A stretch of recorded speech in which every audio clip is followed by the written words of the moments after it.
Está no ar o Pode Faz. Apoio SESI e Senai. Olá, seja muito bem-vindo ao Pode Faz, o podcast do SESI e do Senai da Paraíba, que traz histórias inspiradoras de quem faz a indústria acontecer e contribui para o desenvolvimento do nosso estado e do Brasil, claro.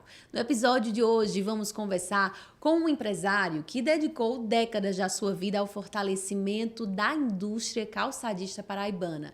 À frente da Ingenol, indústria de calçados injetados do Nordeste, e da presidência do Sindicato da Indústria de Calçados da Paraíba, ele se tornou uma das principais lideranças do setor, atuando em defesa da inovação, da competitividade e da geração de emprego. Aqui para o nosso estado, recebemos hoje com muito orgulho Sebastião Severo Acioli. Seu Acioli, seja muito bem-vindo ao Pode Faz.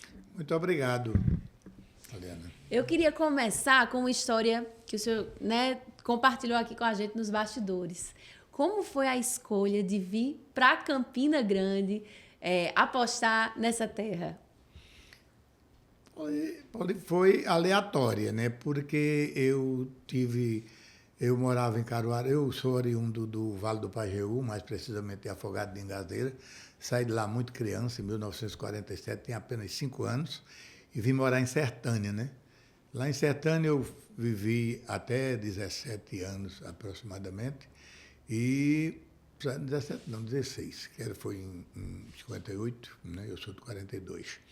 E de lá eu aprendi a profissão de calçado lá, com um cidadão de nome Germano, né? Foi quem me ensinou muito do que eu sei em calçado, né? Só aprimorei ao longo do tempo, né? E de lá eu fiquei até o dia 12 de outubro de 1958, exatamente dia da criança. Sim. E eu ainda, um rapaz, né? Vim embora para Caruaru. Trabalhei em Caruaru por um bom tempo em fábrica de calçado. Lá eu não tinha fábrica, trabalhava em fábrica de calçado. Lá namorei, lá eu noivei, né?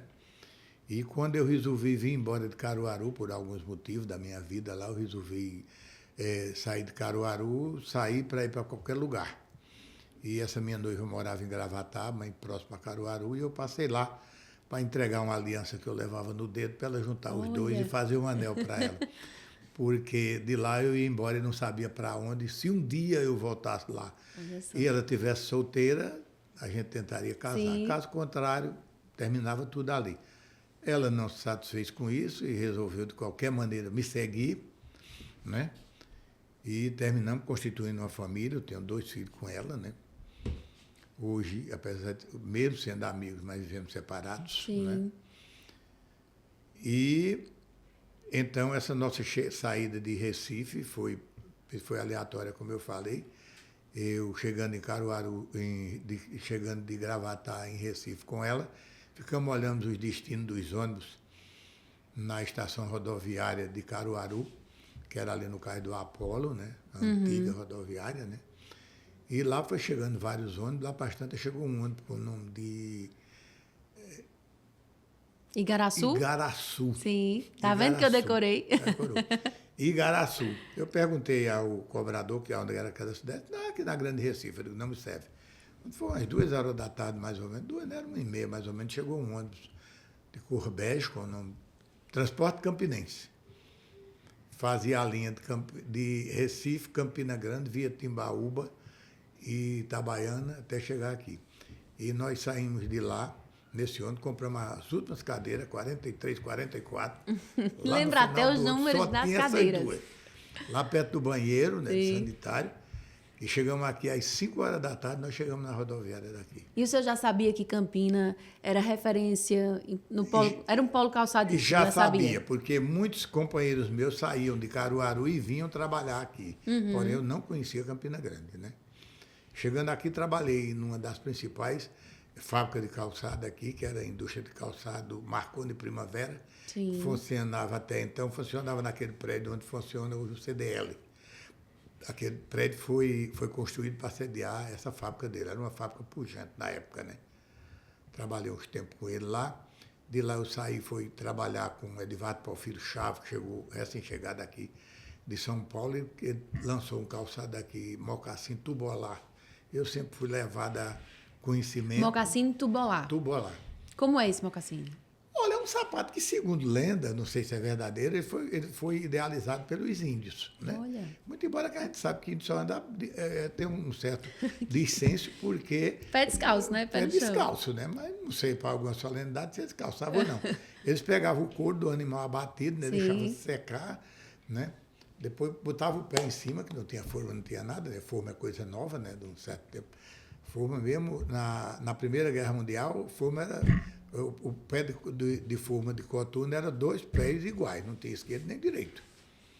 Depois eu chego nessa história aí. Então, eles botavam o pé em cima, cortavam, não sei como, facão de pedra, não sei, e era índio, né? Não sei como eles cortavam, e moldavam o pé. Pegavam um tampinho de couro, botavam em cima, tiravam uma tirinha do mesmo couro e faziam uma Como coisa se fosse uma bota, né? que hoje a gente chama de costura, né? Mas nesse tempo não era, era um linhavado, né? Mais ou menos. E ali ele tinha um sapato, né? E o mocassim, dizem que ele foi oriundo desse invento indígena, né? Mas eu aprendi a fazer esse sapato, né, com ele, né? Tempo depois ele resolveu mudar para outro produto e eu fui trabalhar numa fábrica de calçado feminino. Era a calçado Josiane. Aqui em Campinas, Aqui né? em Campina Grande, mais precisamente lá na rua Rio de Janeiro, esquina com a rua São Paulo. Era a fábrica dele, uma fábrica pequena, né? Depois esse cidadão chegou a ser meu compadre, e eu compadre dele, porque eu era padrinho no filho dele, ele foi padrinho de Alexandre, o meu filho, né? Sim. E trabalhei nessa fábrica, e de lá foi aonde eu comecei a fazer alguma coisa. Eu comecei uma máquina de costura familiar, né? Adaptei para costurar cabedais de calçado, e comecei a fazer um sapatinho, na época a gente chamava napolitano. Era um calçado de 2 traseiros e uma frente inteira, sem aquela biqueira destacada. Ainda hoje chama-se napolitano esse calçado. E eu comecei a fazer um sapatinho desse de 27 a 32. Como eu sempre procurei brechas onde estava faltando alguma coisa para produzir aquilo que a cidade não tinha, eu fui produzir esse calçado. Comecei com ele. O senhor encontrou esse diferencial no mercado que não tinha esse produto. Não tinha, ninguém Entendi. fazia esse sapato. Fazia o adulto, de 37 a 43, 44, mas o pequeno, de 27 a 36, ninguém fazia. E foi aí que eu comecei. Fiz primeiro de 27 a 32, depois de 33 a 36. Aí completei a coleção e os outros seguiam na numeração maior, que eu não fiz a outra. Fui trabalhando com isso, quando foi 10 anos depois, em 1976, a Azaleia dominava o setor calçadista feminino, e eu achei por bem, como diz que no Brasil nada se cria, tudo se copia, né?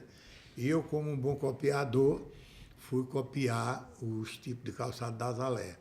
Tive uma dificuldade muito grande, que aqui não existia solado de PVC, do qual eu sou precursor aqui na Paraíba, lancei esse calçado oriundo de material reciclado, né? Fui eu que lancei aqui na Paraíba, né? Através da empresa que você falou, né? A nossa Ingenol, né? Que hoje está com atividade suspensa e foi sucedida pela Termoplast. Sim. Né? Eu lancei uma sandália feminina, tive dificuldade, foi preciso ir ao sul do país para adquirir o solado de PVC, a cola de PVC que não existia aqui, fivelas personalizadas com minha marca, que na época era Rivera, o nome da minha sandália, né? A deles era Azaleia, a minha era Rivera, né? Arranjei esse nome, não sei como, aí encontrei Pois esse nome. arranjou esse nome, não sabe como, não. Não, eu encontrei, porque tem Riviera, né, francesa, Sim, né? perfeito. Então, aí teve um caminho. Eu tirei, acho que alguma letra lá e coloquei Rivera, né? E assim ficou, foi uma sandália que eu vendi muito na época, né? Mas na frente eu saí dela e lancei uma sandália de nome Gran Sola. Sim. Essa sandália era masculina, ela foi sucesso total. Eu vendia ela nesse tempo minha empresa já tinha crescido, né? Aí já tinha mudado de nome, era S. Acioli, né? E a sandália, a marca não era registrada, nenhuma das duas, era Gran Sola e Gran Pop. A Gran Sola, como o nome diz, era uma sandália construída toda em sola. E a outra era já com solado de PVC personalizado, Gran Pop. Então, quer dizer que para o senhor furar o mercado, digamos assim, nesse seu começo, teve que apostar num produto diferencial de tudo, recomeço, uma coisa no caso, diferente, né? um recomeço, né? Foi. Um produto diferente de tudo que tinha no mercado e teve que apostar também em inovação. Correto. Que foi aí que eu adquiri a primeira máquina injetora, né? Eu adquiri a primeira máquina injetora já no idos de 90, mais ou menos, né? Eu adquiri a primeira máquina injetora para injetar meus próprios solados, que até então eu injetava solado, a matriz era própria, com minha marca Gran Pop, que era uma sandália feita em PVC, e como o nome diz, era uma sandália mais popular e, consequentemente, mais barata, né? É mais barato. Então, eu fabricava esse solado, injetava esse solado em Franca. Aí depois não deu certo mais, eu mudei para Rio Grande do Sul, fiquei fazendo esse solado. A dificuldade aí terminou. Foi quando apareceu uma indústria de máquina, uma máquina bem popular, a máquina máquina Primotec, que era os moinhos, e as máquinas eram MG, fabricadas em São Paulo. Aí eu comprei uma máquina dessa, comprei um moinho e comecei reciclando materiais plásticos e fabricando. E isso foi a inovação. Inovação. Aí eu comecei a fabricar o solado, que até então eu fabricava. Eu mandava injetar com materiais novos. E aí eu adquiri uma competitividade bem melhor, porque o solado tinha uma qualidade não tão quanto o solado feito do material virgem, mas era um solado que eu podia garantir. E aí, nessa época, o Senai ajudou bastante. Foi, Pauli.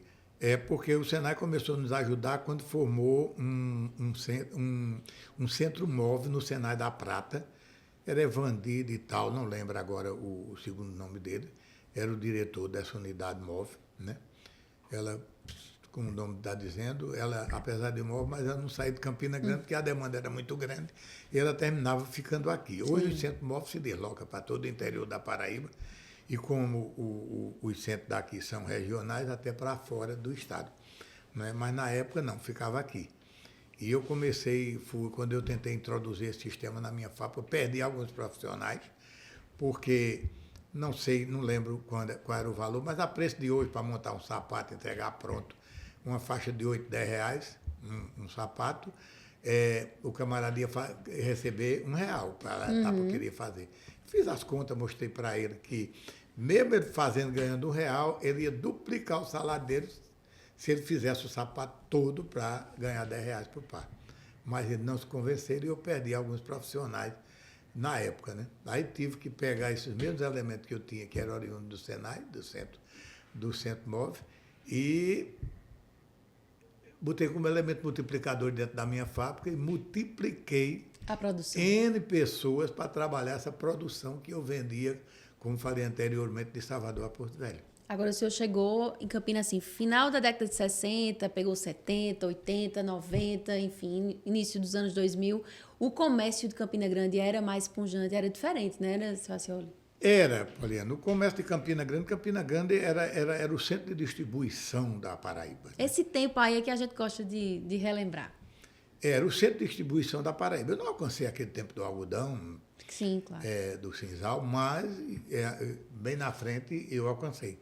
Então, todo mundo vinha do interior. Nós não tínhamos estrada, a estrada era tudo estrada de chão. Quantas e quantas vezes eu viajei daqui a Patos em estrada de chão. Meu transporte era um jipe. Levava 6, 7 horas de viagem.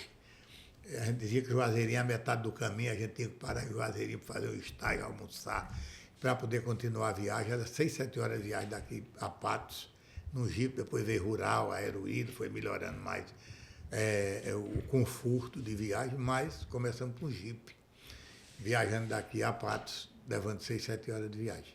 Então, todo esse pessoal vinha se abastecer em Campina Grande, né? Campina Grande, Rua João Pessoa, João Suassuna, era Maciel Pinheiro já no varejo, né? E tantas outras ruas de Campina Grande. Hoje não, tem muitas ruas especializadas. Um exemplo, a Manuel Tavares hoje, que é quase que era até pouco tempo, era só fast food, né? Hoje já tem vários comércios, comércio de roupa, comércio de móvel, já tem tudo. A Assis Chateaubriand hoje que está entrando pesado na parte de pneu, de venda de automóvel, de venda de moto, né?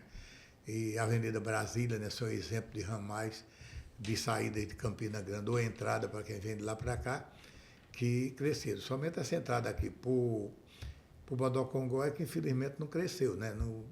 Tivemos a fábrica do saudoso Agostinho Veloso, né, que era texto, né, que foi nosso presidente aqui por muito tempo, e parou naquela ali, depois mais para cá um pouco tinha a Pilar, que era uma fábrica de macarrão. Aí só vinha começar alguma coisa na João Suassuna, ali no começo da rua João Pessoa, a partir da Praça Félix Araújo. Perfeito. Né? Então, assim, o senhor viveu esse tempo em que Campina era pujante no comércio e hoje vive, digamos, um novo tempo aqui na Federação das Indústrias do Estado da Paraíba, mas cada vez mais próximo, acredito eu, dos sindicatos, né, dos setores que produzem no nosso estado? Sim, porque logo eu sendo um pouco visionário, acredito que um pouco, não, até muito visionário, então eu senti necessidade da gente agregar esse pessoal, que até então era tudo desagregado. Era realmente concorrente, um concorria com o outro, querendo matar um ou outro. Hoje é diferente, a gente consegue botar 29 empresas, como nós colocamos na última feira que fizemos em Campina Grande, tudo junto, tudo irmanado, né? Agora mesmo acabando de voltar de São Paulo, de outra feira que fizemos em novembro com 13 empresas, fizemos agora com 16, tudo dentro do mesmo stand, tudo unido, concordando tudo um com o outro e uma concorrência. Existe a concorrência, mas uma concorrência sadia, né, que não deixa nada a desejar da pessoa querer trabalhar isoladamente, sem querer formar. Que troca experiência, né, Saciolo, acerca do mercado. Troca experiência, a gente leva tudo junto. Então, como a gente sentiu essa necessidade, através da Federação das Indústrias, nós formamos um sindicato aqui, uma associação primeiro. Em 1981, a gente formou a Associação dos Fabricantes de Calçado do Estado da Paraíba. A gente já pensava logo grande, pensamos no estado da Paraíba, porque até hoje o sindicato laboral só é de Campina Grande e algumas cidades periféricas. Ele não tem extensão de base na Paraíba toda. E na época ele era muito encrenqueiro, na época, brigava, parava as fábricas, fazia tudo. Aí eu senti a necessidade de fazer, então me juntei com 10 ou 12 pessoas e fundamos uma associação. Dessas pessoas fundadoras do sindicato, hoje só tem vivo eu e o Dr. Cícero, de Calçado de Cimar. Eduardo veio também, mas se juntou com a gente já um ano ou dois depois, mas da fundação só tem eu e o Dr. Cícero. O nosso sindicato sempre foi feminista, a gente sempre, desde quando fundou, que a gente tem mulheres na direção. Muito bom, muito bom. Tem mulher, hoje o sindicato da gente é o que mais tem mulheres, parece a casa das 7 mulheres, a gente tem 7 mulheres. Inclusive a minha vice-presidente, né, Suzane Formiga, um abraço para ela. É mulher, né, Suzane, né?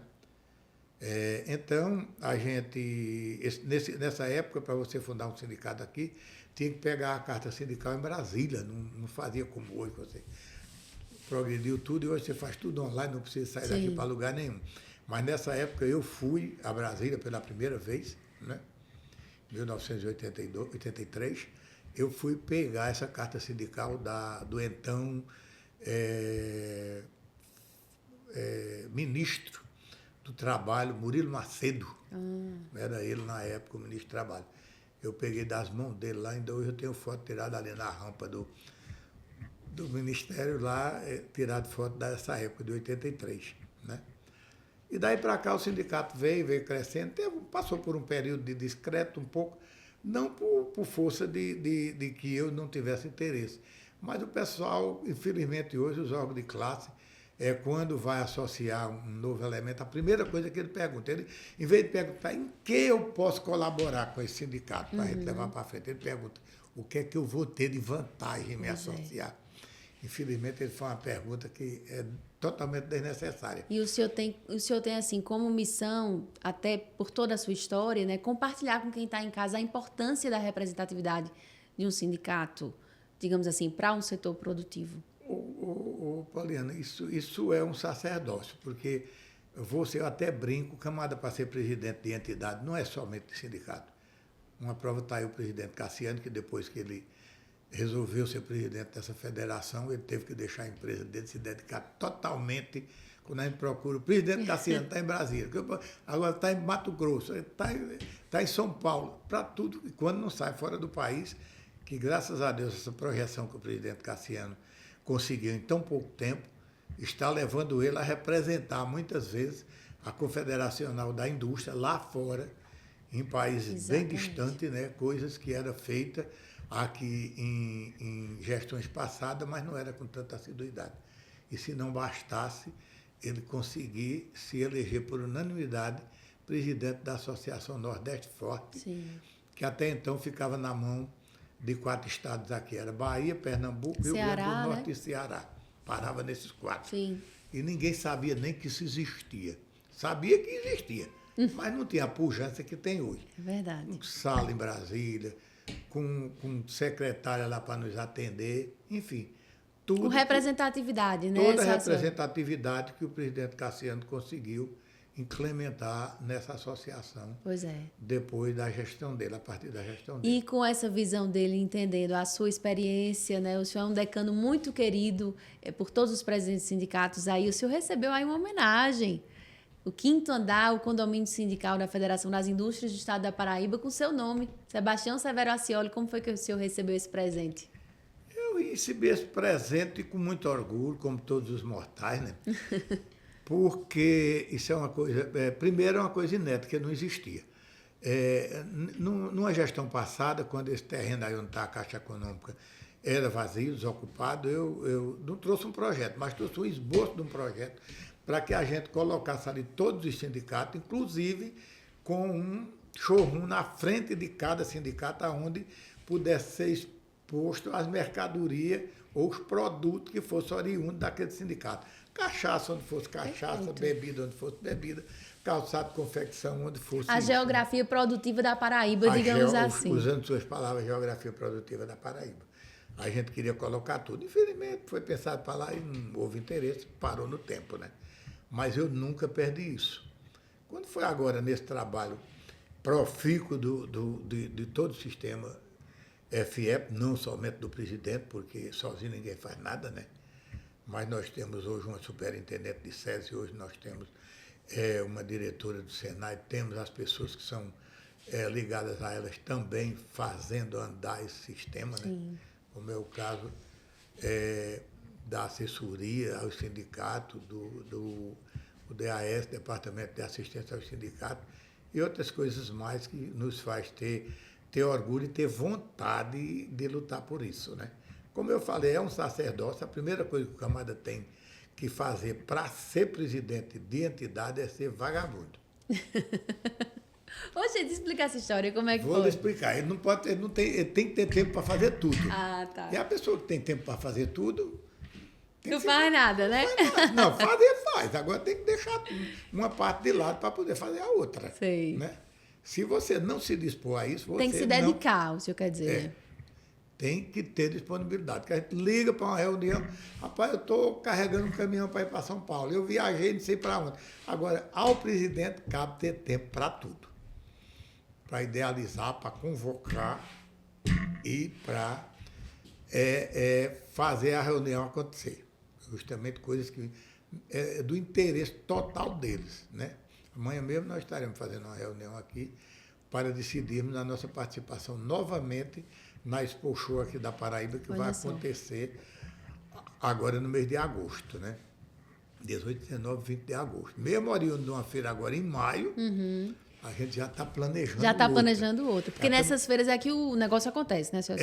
Tem muito network. É ali que acontece. Aí nós criamos o cliente, nós conhecemos pessoa nova, que quando nós vamos a uma feira, a gente coloca na cabeça dos participantes que feira não é só para se vender, feira é para você tornar a sua marca conhecida, é para você fazer contato de negócios futuros, né?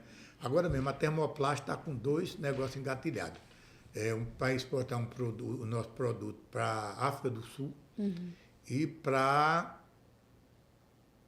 Aqui para o Mercosul Colômbia. Colômbia. Na Colômbia.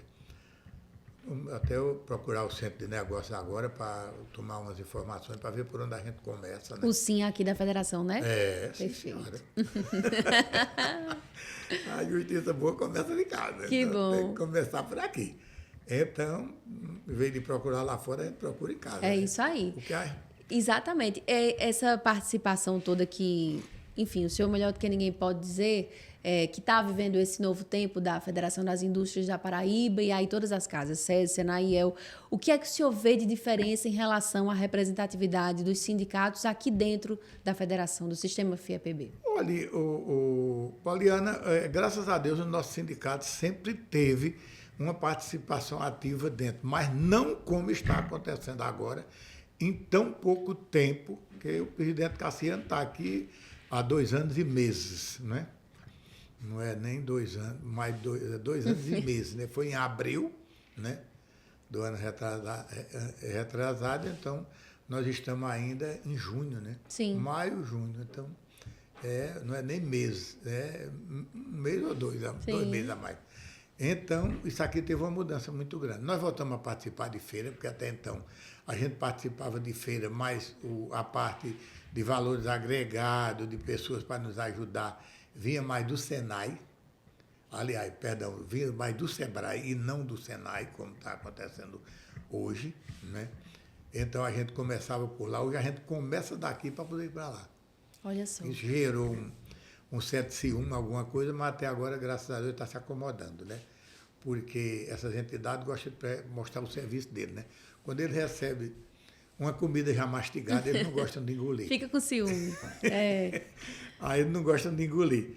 E a gente está fazendo os projetos aqui dentro nosso. Esses projetos foram reduzidos em valores pela metade. A gente, para fazer uma gira calçada aqui, nesse centro de convenções, cabia aqui o quê? 50, não cabia, menos de 60 estandes. A gente tinha um orçamento, antes da pandemia, um orçamento de 600, 700 mil reais. Olha só. Hoje nós estamos fazendo uma feira, fizemos agora uma feira em São Paulo, com R$ 252.608. Foi o orçamento da nossa feira, com 16 empresas. Então são projetos bem feitos, né, nesse novo tempo. Projeto bem feito, enxugado ao máximo, né? Tem também a participação financeira do sistema, né?